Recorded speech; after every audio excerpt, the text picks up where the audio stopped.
नमस्कार मेरे प्यारे भाइयों बहनों, IAS RAS विद RJ में आपका स्वागत है, हार्दिक अभिनंदन है।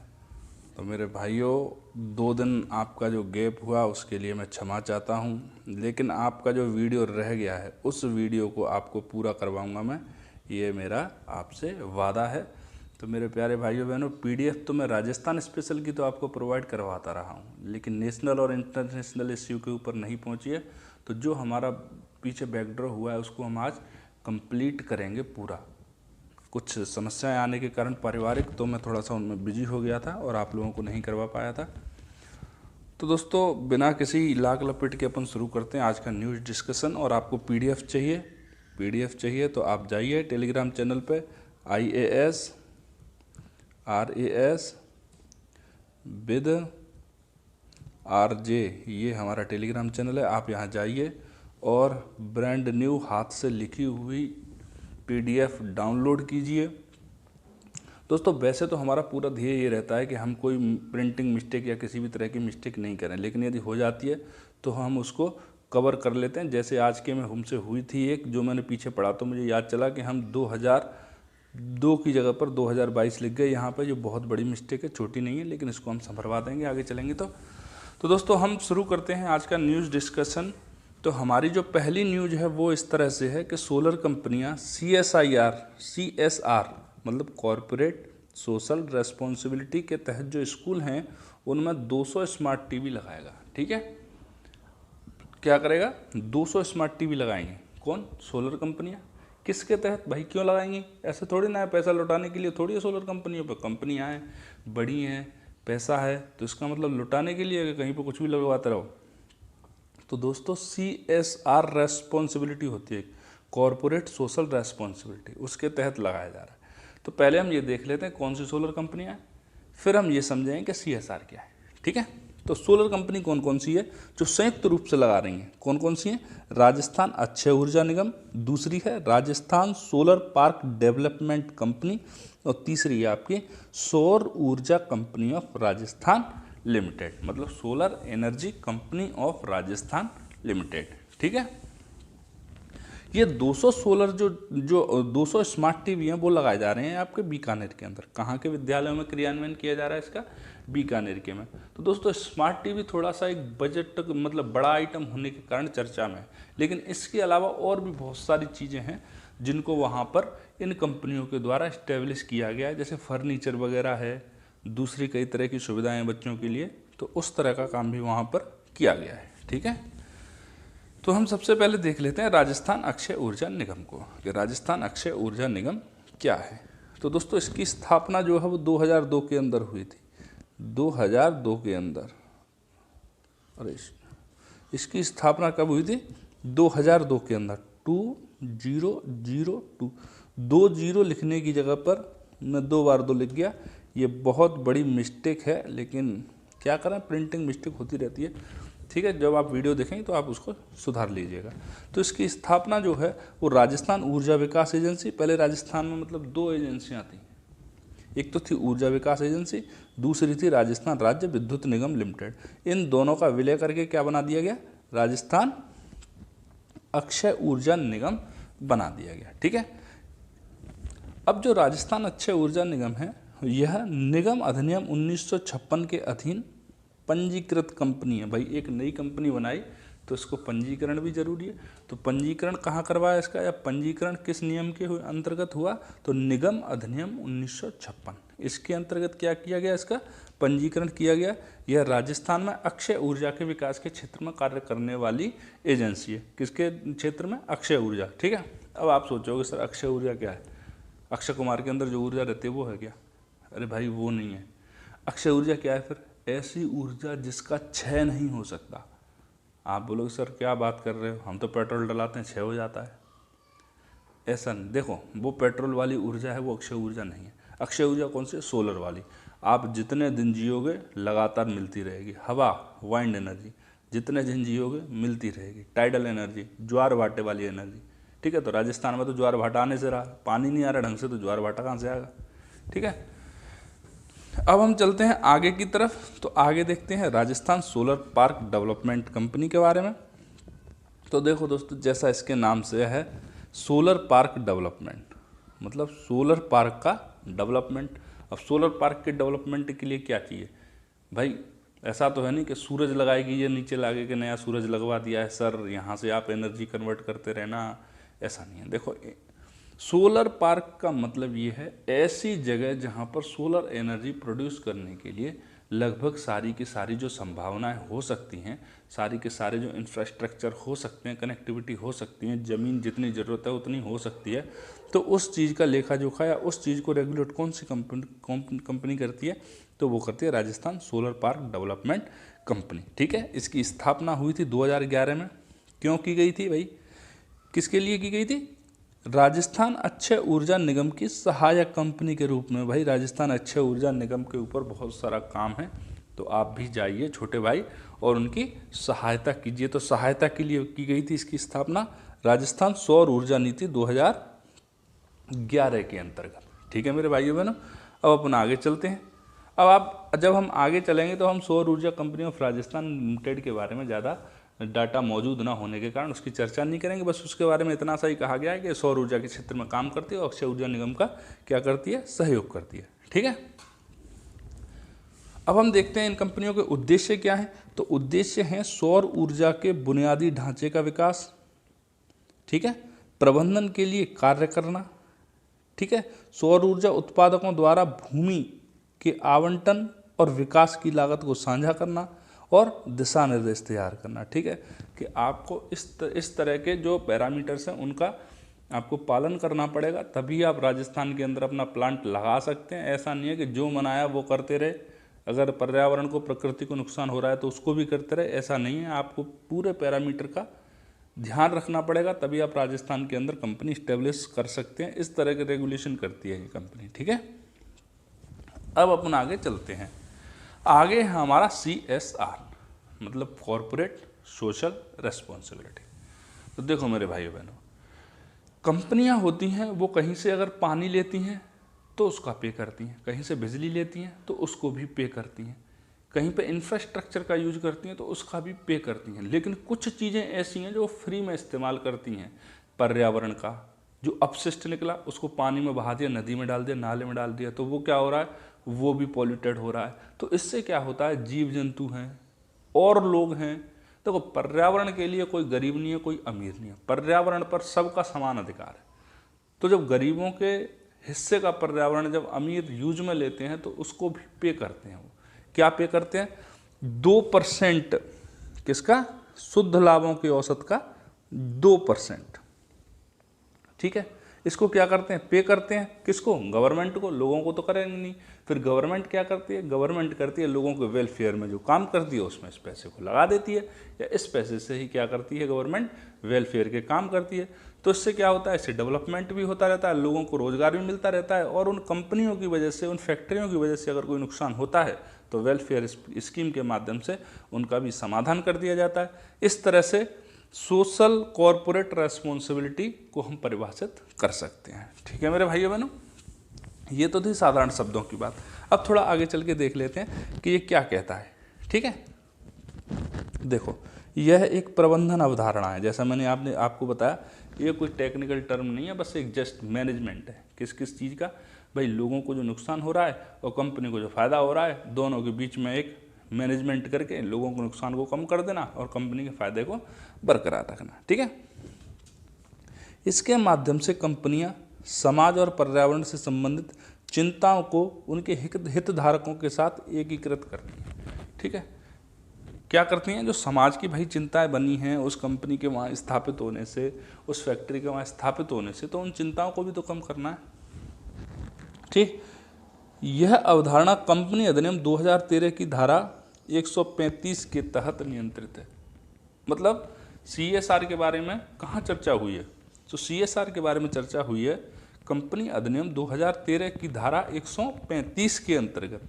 ठीक है, इसके तहत कंपनियों को पिछले 3 वर्षों का क्या करना है? 3 वर्षों का शुद्ध लाभों का औसत का 2% CSR गतिविधियों पर खर्च करना पड़ेगा। ठीक है, मतलब कंपनियों ने पिछले 3 साल में जो एवरेज लाभ प्राप्त किया है उस लाभ का 2% क्या करना पड़ेगा, हर 100 में से 2 रुपये का क्या करना पड़ेगा, आपको लोगों का कल्याण करना पड़ेगा। तो आप सोचोगे सर सारी की सारी कंपनियां, कल कंपनी स्थापित हुई है, 50 रुपये का प्रॉफिट हुआ है, 2 रुपये यहाँ कर दें, तो भाई ऐसा नहीं है।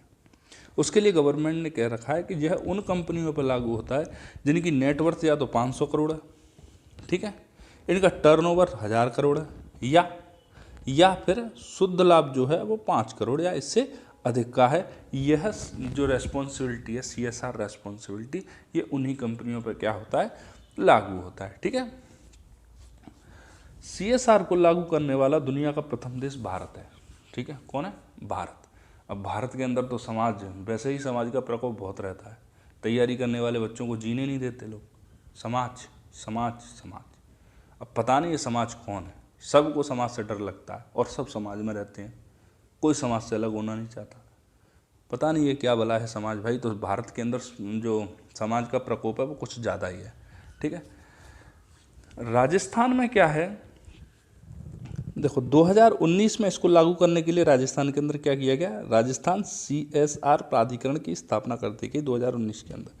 भाई पूरे देश के अंदर है, राजस्थान के अंदर भी होना चाहिए, हमारा राजस्थान कहाँ पीछे रहता है किसी से। तो राजस्थान के अंदर इसको लागू करने के लिए क्या किया गया है, 2019 में राजस्थान CSR प्राधिकरण को बनाया गया है, ठीक है मेरे भाइयों बहनों। इसके तहत राजस्थान में 117 कॉरपोरेट, 19 सरकारी विभाग और 207 कार्यान्वयन एजेंसी और 33 सेवा प्रदाता पंजीकृत हैं। इतनी कंपनियां, इतनी संस्थाएं इसके अंतर्गत राजस्थान में क्या हैं, पंजीकृत हैं।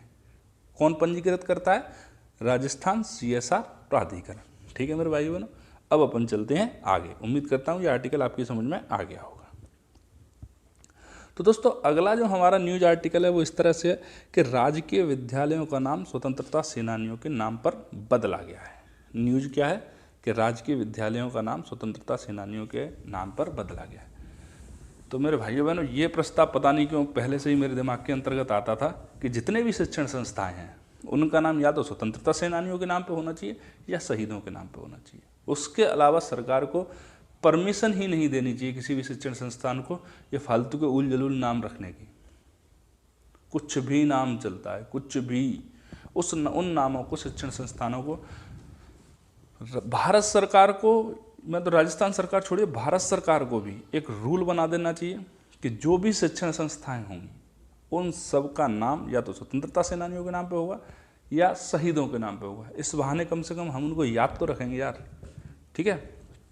तो हमारे एग्जाम के लिए क्या था कि राजकीय विद्यालयों का नाम स्वतंत्रता सेनानियों के नाम पर रखा गया है। कौन कौन से राजकीय विद्यालय हैं जिनका नाम स्वतंत्रता सेनानियों के नाम पर रखा गया है, तो राजकीय बालिका उच्च माध्यमिक विद्यालय नाथद्वारा, ठीक है, ये है राजकीय बालिका उच्च माध्यमिक विद्यालय नाथद्वारा राजसमंद, ठीक है। इनका नाम कौन से स्वतंत्रता सेनानी के नाम पर रखा गया है, स्वतंत्रता सेनानी थे स्वर्गीय नरेंद्र पाल चौधरी। कौन थे, नरेंद्र पाल चौधरी। तो नरेंद्र पाल चौधरी साहब के नाम पर नाम रखा गया है राजकीय बालिका उच्च माध्यमिक विद्यालय नाथद्वारा का, ठीक है। दूसरा है अपना राजकीय उच्च माध्यमिक विद्यालय फोगा, ठीक है,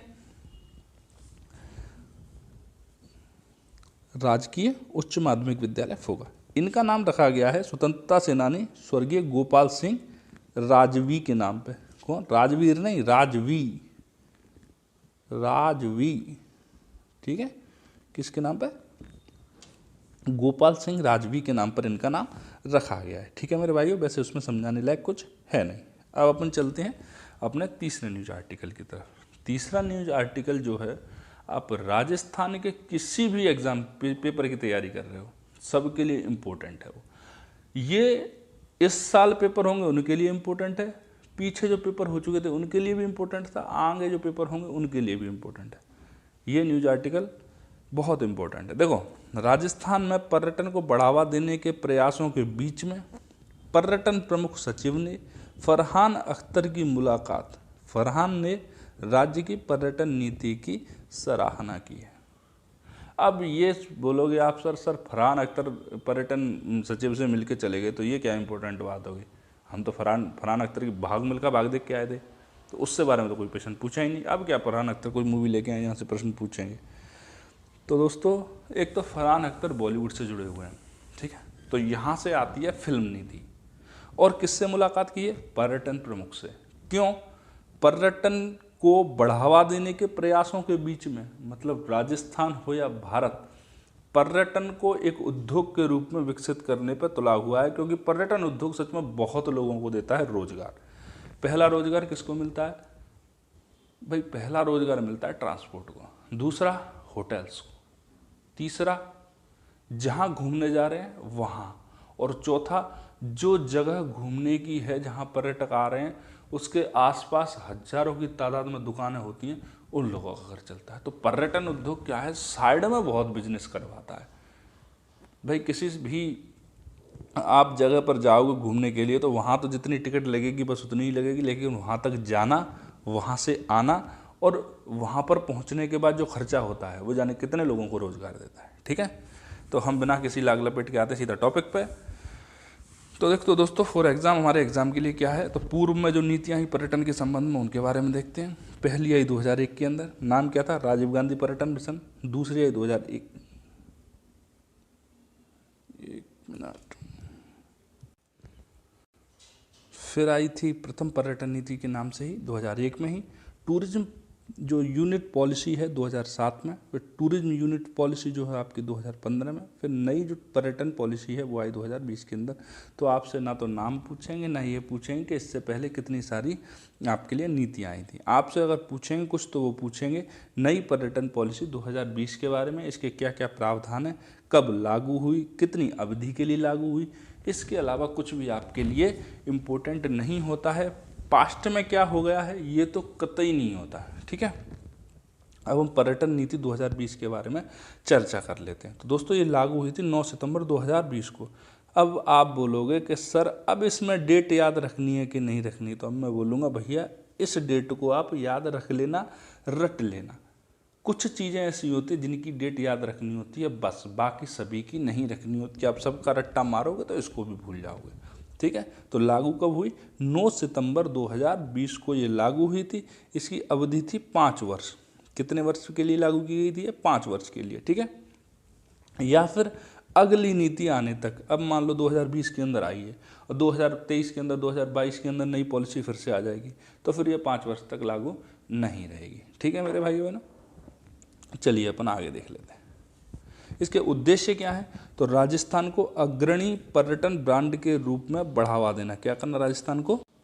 इसके उद्देश्य जो है वो है राजस्थान को अग्रणी पर्यटन ब्रांड के रूप में बढ़ावा देना। ठीक है, राजस्थान को क्या बनाना है? अग्रणी पर्यटन ब्रांड। और इस बात में भी कोई डाउट नहीं है कि हमारे प्यारे राजस्थान के अंदर वो सारी विशेषताएं उपलब्ध हैं जिनसे कि कोई भी जगह एक ब्रांड पर्यटन स्थल के रूप में बन सकती हैं। ब्रांड जैसे कि अपन सीधा नाम लेते ही क्या निकलते हैं, अरे घूमने चलते हैं, कहाँ शिमला चलते हैं, कहाँ कुल्लू मनाली चलते हैं, कहाँ चलते हैं ऊटी चलते हैं, कहाँ चलते हैं रानीखेत चलते हैं। इस तरह की जो चीज़ें हैं, नैनीताल चलते हैं, तो मुंह से निकलते ही जिन चीज़ों का नाम आने लग जाए, कहाँ जाना है भाई, जैसलमेर जाना है, तो फिर समझ लेना कि जो भी चीज़ है वो पर्यटन ब्रांड के रूप में स्थापित हो चुकी है। उसके लिए क्या करना है? सड़क, रेल, हवाई कनेक्टिविटी को बढ़ावा दो। भाई जो पर्यटन स्थल हैं उनको या तो सड़कों से जोड़ दो अच्छी से, या रेल से जोड़ो, या हवाई जहाज से जोड़ो। अगर किसी से नहीं जोड़ोगे तो लोग जाएंगे कैसे वहाँ तक? ठीक है, पर्यटकों हेतु बुनियादी ढांचे का विस्तार करना है। भाई जाएंगे तो आवासीय बुनियादी ढांचा तो होना चाहिए, रहेंगे कहाँ? टेंट थोड़ी ना लगाते घूमेंगे। पर्यटकों हेतु सुरक्षित वातावरण होना चाहिए। ठीक है, नए पर्यटन स्थलों के साथ साथ ग्रामीण पर्यटन को बढ़ावा देना। मतलब अगर हम पर्यटन ब्रांड के रूप में राजस्थान को स्थापित करना चाहते हैं तो हम राजस्थान के गाँव को तो बिल्कुल नहीं छोड़ सकते, क्योंकि असली हिंदुस्तान और असली राजस्थान तो बसता ही गाँव के अंदर। अगर हमें राजस्थान का कल्चर देखना है, भारत का कल्चर देखना है, तो हमें गांव में तो जाना ही पड़ेगा। ठीक है, अब पर्यटन विशिष्ट कौशल विकास की सुविधा प्रदान करना एवं स्वरोजगार को प्रोत्साहित करना। देखो अगर पर्यटक आए वहाँ पे, लोग वहाँ के पहले से ही ट्रेंड है किस चीज़ के लिए? गाइड बनने के लिए। और किस चीज़ के लिए? मान लो कोई रिक्शा चालक है, वो उस चीज़ को ट्रेंड है कि भाई उसको पर्यटक को डील कैसे करना है, हैंडल कैसे करना है। तो इस तरह का जो कौशल है उसको विकसित करना लोगों के अंदर, जिससे कि पर्यटक खुश हों और दोबारा से वहाँ जाए कि वहाँ के लोग बहुत अच्छे हैं, वहाँ का वातावरण बहुत अच्छा है। ठीक है, तो ये किस तरह से विकसित हो जाएगा? स्वरोजगार के तौर पर विकसित हो जाएगा। उनको किसी और का रोजगार करने की जरूरत नहीं पड़ेगी। ठीक है भाई बहनों, और क्या करना है हमें आगे, निजी क्षेत्र के निवेश को प्रोत्साहित करना है। भाई गवर्नमेंट अकेली कब तक पैसा लाएगा यहाँ? यदि टूरिज्म को एक इंडस्ट्री के रूप में पहचान मिल जाती है और यदि निवेश निजी क्षेत्र का यहाँ आने लगता है, तो वो निजी क्षेत्र का निवेश जहाँ भी जाने लगता है वो चीज़ ब्रांड बन जाती है। ठीक है, जैसे आपने IPL सुना होगा, IPL से पहले शुरू हुआ था शायद क्या हुआ था, ICL करके हुआ था, है इंडियन क्रिकेट लीग करके। इंडियन क्रिकेट लीग में कौन था? केवल BCCI थी। और IPL के अंदर कौन था? IPL के अंदर सारे के सारे पूंजीपतियों को क्या किया था? इंक्लूड कर लिया था। जब पूंजीपति वर्ग घुसा, जब प्राइवेट सेक्टर का निवेश घुसा, तो IPL देखिए दुनिया का सबसे बड़ा क्रिकेट लीग बन गया। ऐसे ही अगर टूरिज्म सेक्टर के अंदर भी जब प्राइवेट इन्वेस्टमेंट घुसेगा तो ये सेक्टर भी बहुत बड़ा बन के उभरेगा। ठीक है मेरे भाइयों बहनों, और क्या करना है हमें आगे, प्रशासनिक ढांचे को सशक्त बनाना है और बाजार आधारित अनुसंधान को बढ़ावा देना है। सर आप बोलोगे सर बाजार आधारित अनुसंधान क्या होता है? भाई मार्केट की डिमांड क्या है, लोग इस समय पे कहाँ जाना चाह रहे हैं, लोग क्या देखना चाह रहे हैं, लोग कहाँ घूमना चाह रहे हैं, उस चीज़ के बारे में। लोगों को चाहिए भाई ठंडा, आप दे रहे हो गर्म, लोगों को चाहिए गर्म, आप दे रहे हो ठंडा, तो ऐसे तो काम चलेगा नहीं। आपको लोगों की डिमांड को समझना पड़ेगा। जब लोगों की डिमांड समझ में आ जाएगी तब आप अपने पर्यटन क्षेत्र को बढ़ावा दे सकते हो। अब राजस्थान में पर्यटन के आयाम क्या क्या हैं? तो पहला आयाम क्या है? ऐतिहासिक स्मारक। भाई राजस्थान का इतिहास, कल्चरली तो राजस्थान, और जो इतिहास है राजस्थान का वो तो भाई क्या ही बताएं आपको। मतलब कोई बंदा आए तो खो ही जाए, निकलने का मन ही नहीं करे उसमें। एक से एक किला देखिए, एक से एक छतरियाँ देखिए, एक से एक हवेलियाँ देखिए। इतने ऑप्शंस तो आपको दुनिया में कहीं ना मिले जितने राजस्थान में मिल जाएं। ठीक है, इसमें राजस्थान में क्या किया गया है, क्या करने का प्रयास कर रही है गवर्नमेंट? देखो गवर्नमेंट क्या कर रही है, प्रत्येक संभाग से 2-3 स्मारकों का चयन कर रही है जिनको कि टूरिज्म के रूप में डेवलप किया जाए। इससे क्या होगा भाई, एक ही जगह पर क्यों नहीं कर रहे? एक ही जगह पर करेंगे तो समृद्धि एक ही जगह पर आएगी, लेकिन सब जगह करेंगे तो पूरा राजस्थान एक साथ समानता के साथ में खुशहाल होगा। ठीक है, दूसरा क्या है, मरुस्थलीय पर्यटन। ठीक, कैमल सफारी और डेजर्ट कैंप जैसे काम किए जाएंगे यहाँ। तीसरा क्या है, एडवेंचर। चौथा एजुकेशन। राजस्थान में कोटा है वो एजुकेशनल कैपिटल है, और जयपुर भी बहुत एक से एक, मतलब हिंदुस्तान के अंदर जितने भी ब्रांड हैं वो सारे के सारे कहाँ हैं? जयपुर के अंदर। अगला क्या है, वेलनेस टूरिज्म। वेलनेस का मतलब ये है कि आप अगर बीमार हैं तो ठीक होने के लिए कहाँ आइए, आप राजस्थान के अंदर आइए। आपका इलाज कैसे किया जाएगा? आपका इलाज किया जाएगा एक तो इंग्लिश तरीके से, दूसरा देसी तरीके से। सारे तरीके हैं अपने पास औषधीय पौधों की भी कमी नहीं है। हिमालय की तरह ही रिच है अपनी अरावली। ठीक है, और अगला क्या है, ट्राइबल टूरिज्म। आपको जनजातियों के बारे में रहना है, आपको उनके जैसे रहना है, प्रिमिटिव टेक्नोलॉजी से जीना है, कुछ दिन गुजारने, अनुभव करना है, तो आप आइए। डूंगरपुर, बांसवाड़ा, प्रतापगढ़, उदयपुर, इधर क्या है, टूरिज्म सर्किट के रूप में, मतलब ट्राइबल टूरिज्म के लिए एक सर्किट का विकास किया जा रहा है। ठीक है, क्राफ्ट। यदि आपको हाथों से बनी हुई चीज़ों का बहुत ज़्यादा शौक है तो आइए जोधपुर, आइए उदयपुर, आइए जयपुर और आनंद लीजिए। ठीक है, अगला टूरिज्म का तरीका निकल के आया, वो आया है MICE, माइस टूरिज्म। अब आप बोलोगे सर ये क्या चूहे टूरिज्म है? नहीं भैया, चूहे वाला टूरिज्म नहीं है ये है मीटिंग, इंसेंटिव, कॉन्फ्रेंस, एग्जीबिशन। देखो क्या है कि जो MNC हैं बड़ी बड़ी, अब वो जमाने गए। अब वो होटलों के अंदर जो है ना अपनी मीटिंग्स कर करके थक गए हैं, परेशान हो गए। तो सर अब कहाँ करेंगे, किसी के घर में? नहीं भाई, किसी के घर में नहीं करेंगे वो। अब वो हेरिटेज होटलों की तरफ जा रहे हैं। पहले जो किले थे अब होटलों के रूप में हैं। तो ऐसे कहाँ मिलेंगे? राजस्थान आइए भैया, हमारा प्यारा राजस्थान मौजूद है इन सबके लिए।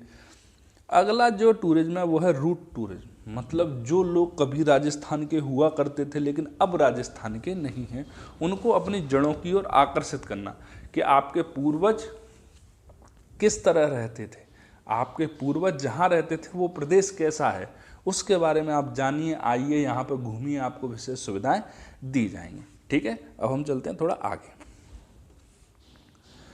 अगला आता है हमारा फिल्म पर्यटन प्रोत्साहन नीति 2022 के बारे में। ठीक है, अब हम क्या कर रहे हैं, फिल्म पर्यटन को प्रोत्साहित कर रहे हैं।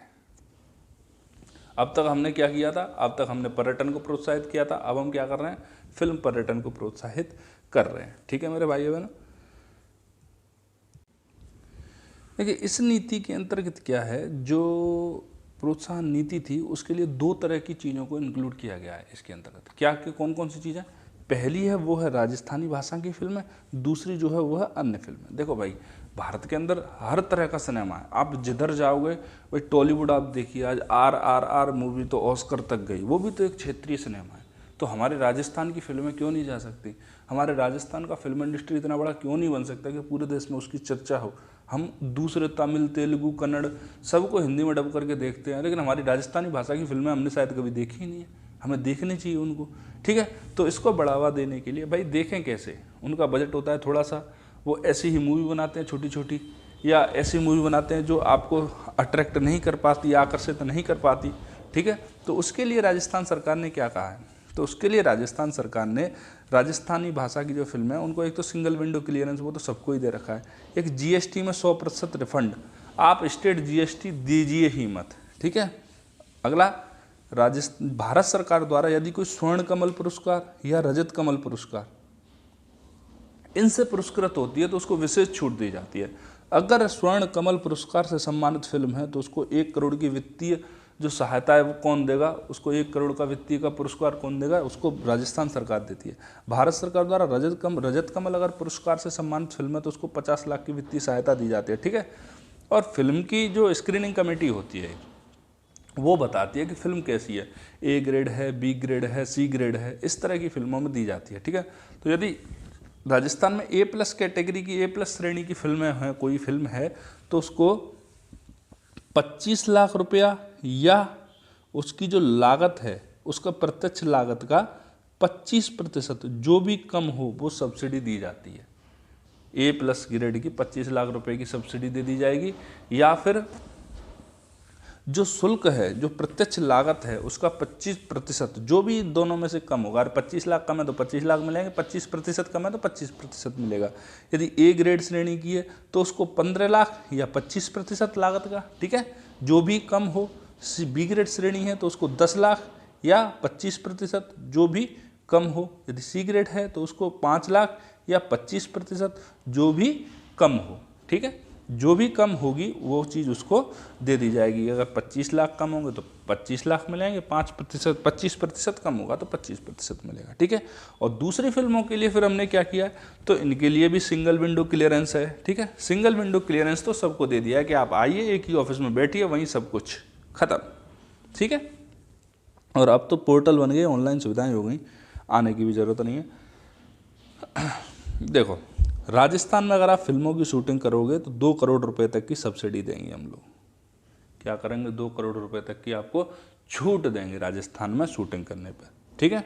राज्य सरकार के स्वामित्व वाले स्मारक, स्थान और संपत्तियों पर फिल्माने के लिए फीस और लेवी का मतलब होता है जो हम उनसे लेते हैं, ठीक है। जैसे फीस क्या होगी, सारे ही जा रहे हैं तो उनके बराबर जो लग रही है वो फीस हो गई। लेवी क्या है? उसके अतिरिक्त जो शुल्क लग रहे हैं। भाई आप एक इंडस्ट्री के पर्पज से जाओगे तो कमर्शियल में जाओगे तो अलग तरह के शुल्क वगैरह ऐड हो जाएंगे, तो उन सब में क्या मिलेगी? छूट मिलेगी। सिंगल विंडो स्वीकृति, वो मैं आपसे पहले ही कह रहा था। अधिकार दरों में 50% छूट के साथ राजस्थान के स्वामित्व वाले सर्किट हाउस व गेस्ट हाउस में आवासन की सुविधा। आप आराम से वहाँ रहिए, आपको 50% कम देना पड़ेगा। अगर राजस्थान सरकार के स्वामित्व वाले जो होटल हैं, सर्किट हाउस हैं, गेस्ट हाउस हैं, आप फिल्म की शूटिंग कीजिए और वहीं रहिए, आराम से खाइए पिए, मौज बनाइए, ठीक है। ये क्या किया रहा है राजस्थान सरकार के द्वारा? क्या किया गया है? ये किया गया है आपके फिल्मों के निर्माण को प्रोत्साहन देने के लिए।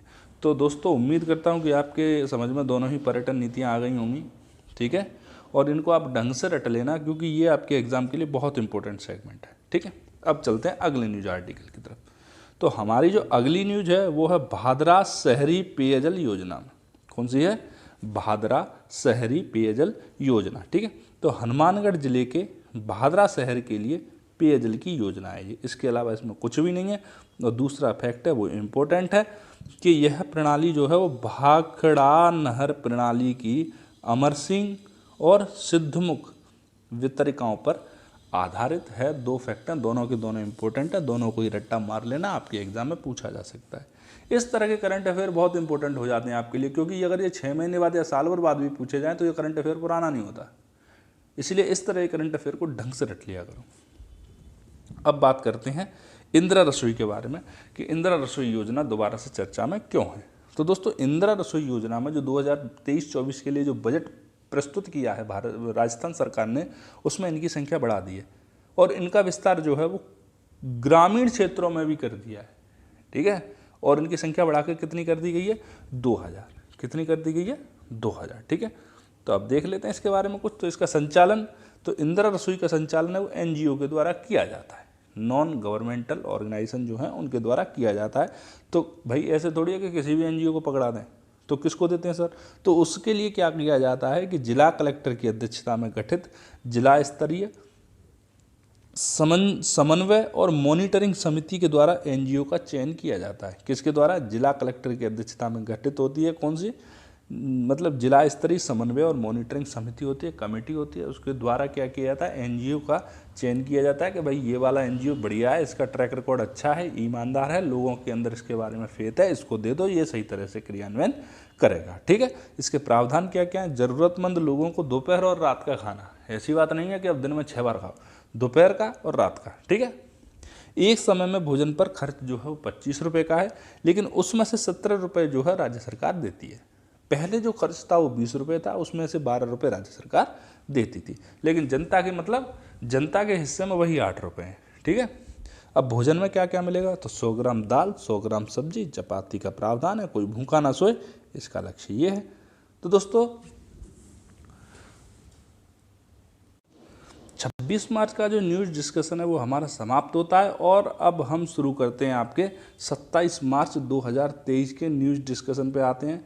तो दोस्तों दोनों ही न्यूज़ डिस्कशन को हम एक ही वीडियो में कवर करेंगे।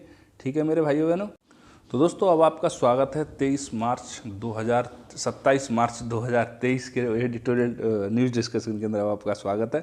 तो दोस्तों अब हम चलते हैं पहली न्यूज़ पर। फिर से मैं आपको कहूँगा PDF ले लो भैया, PDF ले लो, IAS RAS with RJ Telegram channel पे जाके इसके PDF को डाउनलोड कर लिया करो, उसको ठीक से पढ़ लिया करो। यहाँ पे बैठ के लिखने का कोई मतलब नहीं है।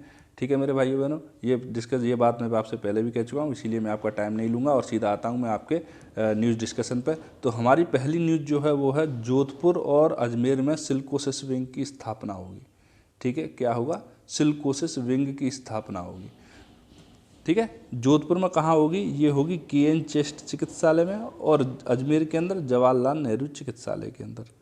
तो दोस्तों अब ये तो था हमारे लिए छोटी सी इंपॉर्टेंट चीज़। अब बात आ जाती है साइंस एंड टेक्नोलॉजी पे कि सिल्कोसिस क्या होता है सर। ये हम सिल्कोसिस विंग की स्थापना कर रहे हैं, लेकिन सिल्कोसिस क्या होता है?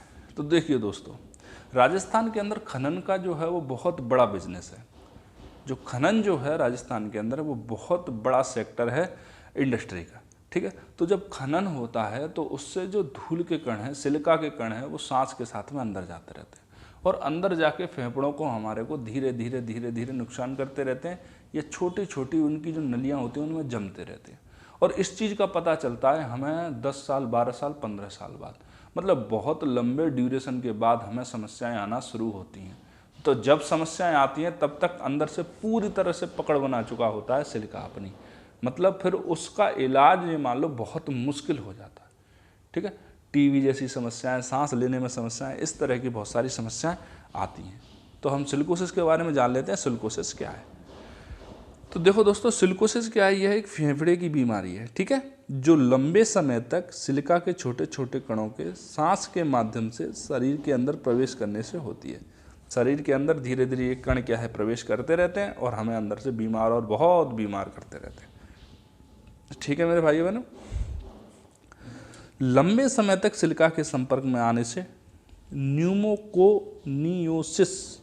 न्यूमोकोनियोसिस मतलब निमोनिया जैसी समस्याएं अक्सर रहती है ना। जैसे ही थोड़ा जुकाम हुआ, सांस सर सर की आवाज़ आने लग जाती है, सांसें लेने में तकलीफ होती है, गला बंद हो जाता है, ऐसा लगता है कि भाई अब जिंदा रहना बहुत मुश्किल है। फेफड़ों का कैंसर, ठीक है, फुफ्फुसी TB या इसको बोले तपेदिक रोग, TB रोग, क्षय रोग। ठीक है, तो इसका मतलब ये है माइकोबैक्टीरियम ट्यूबरकुलोसिस के अलावा क्षय रोग, फुफ्फुसिया, TB किससे हो सकती है? ये आपकी सिलिका के ज़्यादा संपर्क में रहने से हो सकती है। अन्य प्रकार से सांस से संबंधित रोग भी इससे हो जाते हैं। इसके लक्षण क्या होगा? लक्षण होंगे सांस लेने में परेशानी होने लगेगी, ज़्यादातर खांसी रहेगी, और क्या रहेगा? बुखार रहेगा। ठीक है, क्या रहेगा? खांसी रहेगी, और क्या रहेगा? बुखार रहेगा। और त्वचा का रंग कैसा पड़ जाएगा? नीला। भाई जब ऑक्सीजन कम होगी, ऑक्सीजन लेवल डाउन होगा बॉडी के अंदर, तो धीरे धीरे चीज़ें नीली तो पड़ेंगी ही पड़ेंगी। तो दोस्तों अब चलते हैं अगले न्यूज आर्टिकल की तरफ। आज के जो 27 मार्च का है उसमें राजस्थान से संबंधित ज़्यादा करंट अफेयर आया भी नहीं था। आज नेशनल और इंटरनेशनल इश्यू बहुत अच्छे आए हैं, तो अब थोड़ी देर बाद हम उनकी भी चर्चा करेंगे। ठीक है, तो जो भी हमारा बैकलॉग रह गया था नेशनल और इंटरनेशनल में, आज हम उनको भी कवर करेंगे। पूरा पीडीएफ भी देंगे आपको, और पीडीएफ के साथ साथ आपको लेक्चर भी प्रोवाइड करवाएंगे। ठीक है, तो विभाग कौन सा है? शांति एवं अहिंसा। ये विभाग पता नहीं मेरी समझ में नहीं आया, ये विभाग ही मेरी समझ में नहीं आया। इस विभाग का ही निर्माण क्योंकि शांति और अहिंसा मतलब क्या काम करेगा? ये शांति रखेगा और अहिंसा का पाठ पढ़ाएगा लोगों को। भाई लोग तो ट्रेन में चढ़ते में हिंसक हो जाते हैं, कहाँ कहाँ अहिंसा का पाठ पढ़ाओगे भाई? और थोड़ी बहुत हिंसा भी जरूरी है, नहीं पुलिस की क्या जरूरत पड़ेगी भाई। ठीक है, आयोजन स्थल बीकानेर में। महत्वपूर्ण बिंदु क्या है इसके? सम्मेलन देश भर में, सम्मेलन में जो देश भर है हमारा पूरा हिंदुस्तान है, उसके 152 जो संस्थान है वो इसमें भाग ले रहे हैं। ठीक है, इसमें यूपी के, पश्चिम बंगाल के, तमिलनाडु के और महाराष्ट्र की जो संस्थाएं हैं वो ज़्यादा हैं इसके अंदर। ठीक है, खादी है, खादी एवं ग्रामोद्योग सम्मेलन का आयोजन हो रहा है। ठीक है, इस सम्मेलन के माध्यम से क्या किया जाएगा? क्यों किया जा रहा है भैया इस सम्मेलन का आयोजन? क्या कोई और दूसरा काम नहीं था कि चलो भाई सम्मेलन ही कर लेते हैं? तो दोस्तों इस सम्मेलन के माध्यम से खादी ग्राम उद्योग के लिए कार्य करने वाले लोग और संस्था एक दूसरे को समझ रहे हैं। भाई एक जगह पर इकट्ठे होंगे, बैठे होंगे, तो खादी ग्राम उद्योग के बारे में जो अंडरस्टैंडिंग डेवलप होगी वो आपके बिजनेस को कहीं ना कहीं बहुत आगे लेके जाएगी। ठीक है, और क्या चर्चा होगी इसमें? खादी को और अधिक उपयोगी बनाना है, युवाओं के बीच में इसका प्रचलन बढ़ाना है, और खादी को रोजगार से जोड़ने पर इस चर्चा की जाएगी। देखो यदि किसी भी चीज़ को अगर आपको आगे लेके जाना है तो उसका युवाओं के अंदर क्रेज बढ़ा दो, चाहे कैसे भी बढ़ाओ। युवाओं के अंदर अगर क्रेज हो गया एक बार, तो युवाओं के अंदर क्रेज होते ही आपकी चीज़ नेक्स्ट लेवल निकल जाएगी। ठीक है, तो दोस्तों हमारा अगला जो न्यूज आर्टिकल है वो है I start Rajiv Gandhi innovation award. ठीक है, ये बहुत इंपॉर्टेंट है भैया, इसको 3 स्टार लगा लो, मैं कह रहा हूँ 5 स्टार लगा लो, 10 स्टार लगा लो। ये बहुत इंपॉर्टेंट है, आपको आने वाले किसी न किसी एग्जाम के अंदर मिल ही जाएगा। ठीक, आई स्टार्ट अवार्ड के उद्देश्य मिल जाएंगे या आई स्टार्ट के बारे में क्या पता मिल जाएगा आपको कि हाल ही में किसे प्रदान किया गया है। कांग्रेस की गवर्नमेंट के अंदर अगर कोई होता है एग्ज़ाम तो उसमें 100% मिलेगा ही मिलेगा, और गवर्नमेंट अगर चेंज हो जाए वो भगवान जाने कौन रहेगा, अपने गहलोत साहब रहेंगे या कोई और आएंगे, वो तो समय ही बता सकता है, उसके बारे में मैं और आप तो क्या ही चर्चा कर सकते हैं। ठीक है, तो दोस्तों किस विभाग के अधीन है ये, किस विभाग के अंतर्गत आता है ये अवार्ड? ये आता है राजस्थान का सरकार का एक वो विभाग है, सूचना प्रौद्योगिकी और संचार विभाग। ठीक है, कौन इस अवार्ड का आयोजन करता है? सूचना प्रौद्योगिकी और संचार विभाग। क्षेत्र कौन से क्षेत्र के अंदर दिया जाता है? तो नवाचार के क्षेत्र में। भाई उसका नाम क्या है? I start, innovative start. यदि कोई इनोवेटिव स्टार्ट होगा तो उसको राजीव गांधी इनोवेशन अवार्ड प्रदान किया जाएगा। क्या मिलता है इसमें? एक ट्रॉफी मिलती है, 75 लाख रुपए मिलते हैं, बहुत है यार। यह अवार्ड अभी जो हाल ही में आईटी दिवस है उस पर किसे दिया गया है? वो दिया गया है आपका फ्लिका इंडिया, एक कंपनी का नाम है फ्लिका इंडिया। ये क्या करती है? यह B2B हैवी व्हीकल्स जो सेगमेंट के टायर मैनेजमेंट की कंपनी टायर वायर बनाती है। तो बोला सर टायर वायर बनाती है, इसको क्यों दे दिया गया? तो दोस्तों ये कंपनी क्या करती है? टायर वायर तो बनाती है, सारी कंपनियां बनाती हैं, कुछ ना कुछ काम तो करती हैं ये कंपनियां। ये कंपनी एक्स्ट्रा में क्या करती है? यह फ्लीट ऑपरेटरों को उनके ट्रकों के टायरों के तकनीकी प्रबंधन, कि भाई आपको अपने ट्रकों के टायरों का टेक्निकल मैनेजमेंट कैसे रखना है, उसके माध्यम से क्या करती है? सशक्त बनाती है ये। इसीलिए इसको दिया गया। इसने क्या किया है भाई? टायर वायर तो पहले ही बन रहे थे, इसने कुछ इनोवेटिव भी करने की कोशिश की है। तो दोस्तों 27 मार्च में इतना ही था। आज कुछ ज़्यादा न्यूज़ आर्टिकल आए नहीं। आज पूरी की पूरी चर्चा जो रही न्यूज़पेपर के अंदर वो रही थी आपकी डॉक्टरों की जो हड़ताल चल रही है राइट टू हेल्थ को लेके, उसके ऊपर। तो दोस्तों हमारा आज का डिस्कशन है वो यहीं पर ख़त्म होता है। अब मिलेंगे आपसे नए डिस्कशन के साथ में, और उम्मीद करता हूं कि आपको वीडियो पसंद आएगा तो आप चैनल को सब्सक्राइब भी करेंगे, लाइक भी करेंगे, शेयर भी करेंगे। तो ठीक है दोस्तों, मिलते हैं आपके साथ में अभी नेशनल और इंटरनेशनल इश्यू को लेके, और तब तक के लिए जय हिंद, जय भारत।